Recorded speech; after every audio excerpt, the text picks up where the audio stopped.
నా మీద నీ మీద అందరి మీద పెట్టారు కానీ కడాన కన్న తల్లి పైన కూడా పోస్టర్స్ పెట్టే పరిస్థితికి వచ్చారు. అధ్యక్ష, పోస్ట్ చేసే పరిస్థితికి వచ్చారు. ఆయన శీలాన్ని కూడా శంకించే విధంగా ఏమనాలండి, మనుషుల జంతువులని అడుగుతున్నా. మళ్ళా సిగ్గు లేకుండా మాట్లాడుతున్నారు. ఈరోజు ఎక్కడికక్కడ మాట్లాడుతున్నారు.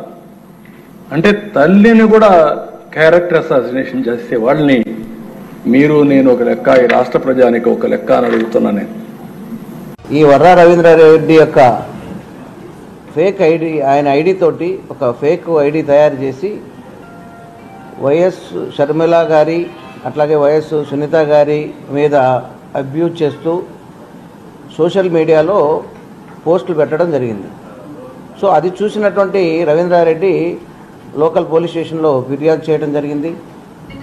3వ తారీఖు నాడు కేసు నమోదు చేసి ఈ అబ్యూజ్ చేసినటువంటిది సోషల్ మీడియాలో వైరల్గా మారి అది అనేక తప్పిదాలకు దారితీస్తుండగా దీన్ని ప్రతిష్టాత్మకంగా తీసుకొని ఈ యొక్క అక్యూజ్డ్ ఎవరైతే కారకులో ఈ కారకుడైనటువంటి ఉదయ్ భూషణ్ అనేటటువంటి అతన్ని, విశాఖపట్నానికి సంబంధించిన అతన్ని అరెస్ట్ చేసి తర్వాత ఇందుకు కారణమైనటువంటి ఇతరత్ర కారణాలన్నింటినీ చూపుతూ ఆయనకి